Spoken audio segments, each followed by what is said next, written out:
तदबीर के ज़र्री हाथों से तकदीर दरख्ता होती है और कुदरत भी मदद फरमाती है जब कोशिशें यकसा होती है। तमाम लोगों की कोशिशों में शान हिंद साहिबा मुस्तकीम लिखने की और इनके अलावा अजीम वकील जो वाकई में अजीम है, अब वक्त आने पर इन वकीलों का और आखिरी कैदी के बाहर आ जाने के बाद जब स्टेज लगेगा उस वक्त का हम अपना जो भी करना रहेगा। अब नबी की शान में गुस्ताखी के बारे में हुआ तो नबी की शान में एक बात, मक्का मुअज़्ज़म हुआ मोहम्मद के ज़हूर से, मक्का मुअज़्ज़म हुआ मोहम्मद के ज़हूर से, मदीना मुनव्वर हुआ मोहम्मद के नूर से। तो सियासत से हट के दीनी बात जब भी आएगी हम हर तरीके से उसमें शामिल रहेंगे। आरा के हिसाब पाकर से मुआज़बा चेबा मुआज़बा चेबा, जो अपने हिसाब किताब में बेबाक होगा उसे हाकिम की जवाबदेही का कोई खौफ नहीं होता।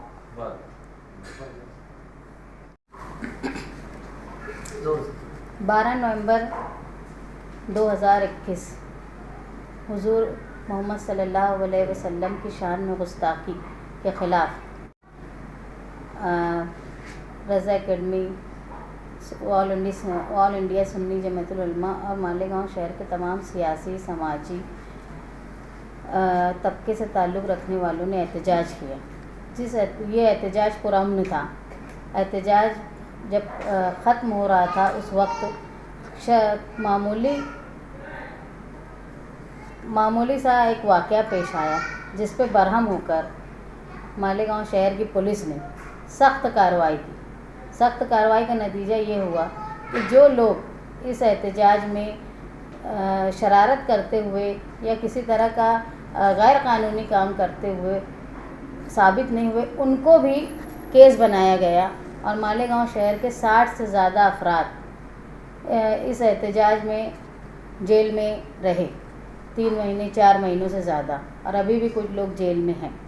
जब मालेगांव शहर एहतजाज कर रहा था कि जल्दी से जल्दी चार्जशीट दाखिल हो, हमने पूरी कोशिश की, लेकिन पुलिस ने 90 दिन से 1 दिन पहले चार्जशीट दाखिल की। उसके लिए भी हमने कोशिश की थी।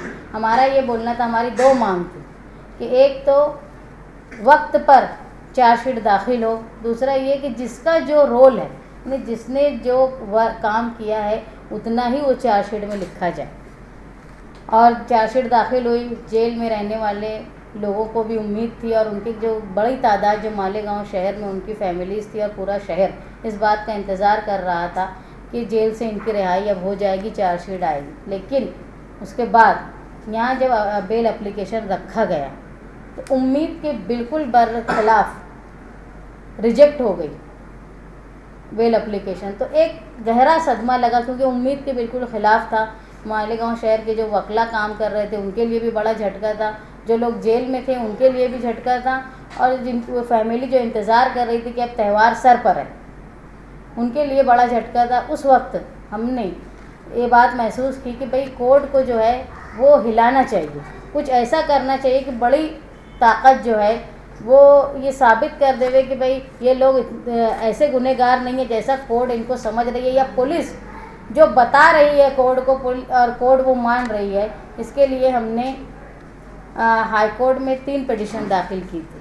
एक नासिर खान की रेगुलर बेल एप्लीकेशन थी, उसके बाद दानिश अतीक शाह की एंटीसिपेटरी बेल के लिए एप्लीकेशन थी, और मुस्लिम शमसुद्दोहा ढांडे पहलवान इनकी बेल एप्लीकेशन दाखिल की थी एंटीसिपेटरी बेल की।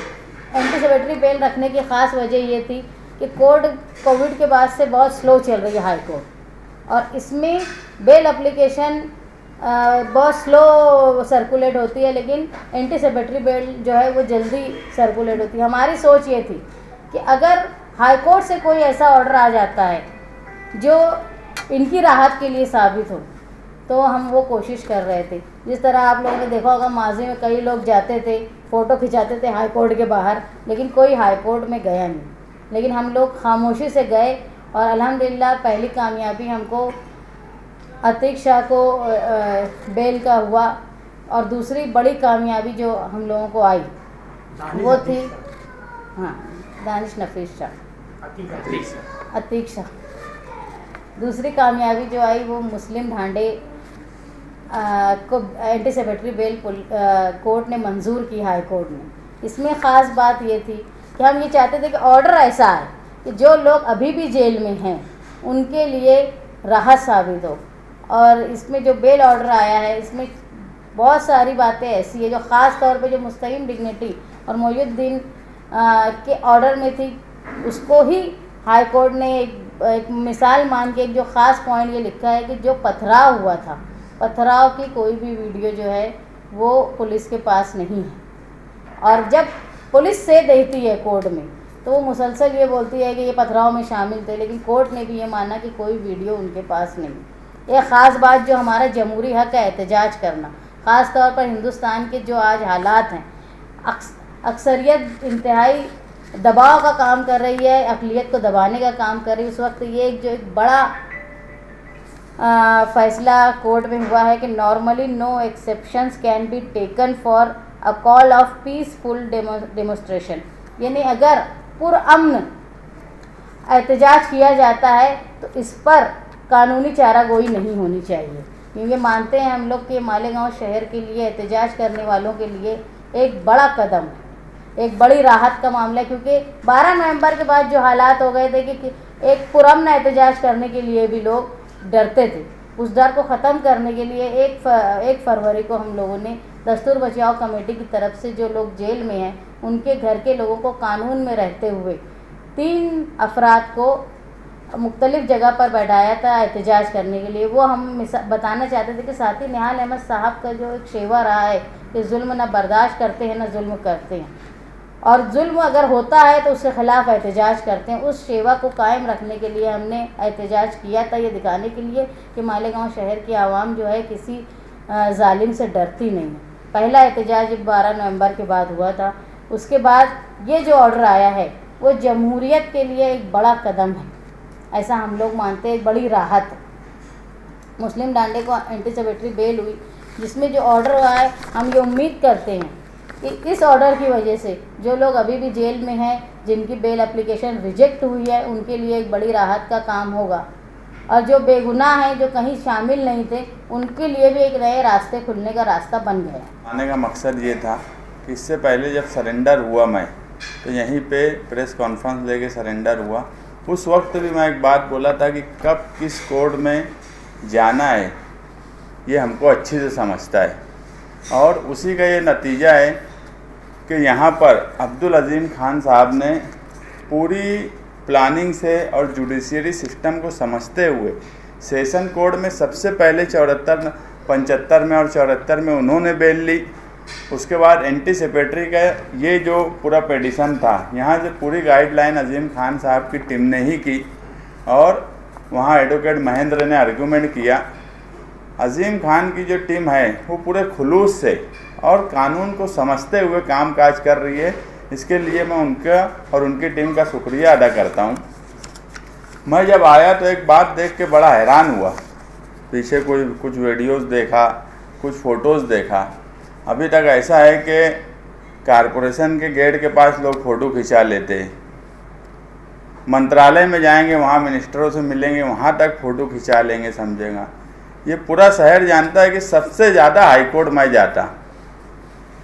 बायो माइनिंग के मामले में 16 करोड़ का ठेका, अभी आखिरी पेटिशन मेरा फाइल था जिस पे वो ठेका रुका हुआ है 16 करोड़ का।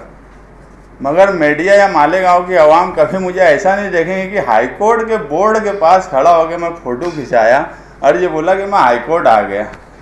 जब मालूमात लिया कि भैया इन्होंने कुछ दाखिल किया कि नहीं किया, कोई पेपर ही एक आध कागज़ भी दाखिल किया गया, तो मुझे तो कोई मालूमात नहीं मिली कि एक कागज़ भी हाईकोर्ट में दाखिल किया गया हो। मगर फ़ोटो बड़ा शानदार आया था हाईकोर्ट के बाहर का। मैं इससे पहले भी बोला था कि कब हाईकोर्ट जाना है और कब सेशन कोर्ट जाना है ये हमको समझता। और आज जो मुस्लिम ढांडे की बेल हुई है, इसमें जो 74 और 75 में जो लोग रिकवरी की वजह से परेशान हैं, उनको भी इसमें फ़ायदा होगा। और कोशिश यही है हमारी, पीर के दिन से वापस आर्ग्यूमेंट 76 का और 74-75 का जिन लोगों का रिकवरी है उनका आर्ग्यूमेंट शुरू होने वाला है। और जो दूसरे भी लोग हैं जो अभी तक एंटीसिपेटरी नहीं ले पा रहे हैं, उनको भी कहीं ना कहीं फ़ायदा मिलेगा। डरा के किसी को अपने साथ रखने की कोशिश करेंगे तो मेरी समझ से ये बात बराबर नहीं है। कानूनी तौर पे जिसको भी मदद लग रही है, हम पूरी ईमानदारी और खुलूस से उनकी मदद कर रहे हैं और आगे भी उनकी मदद इसी तरह से करते रहेंगे।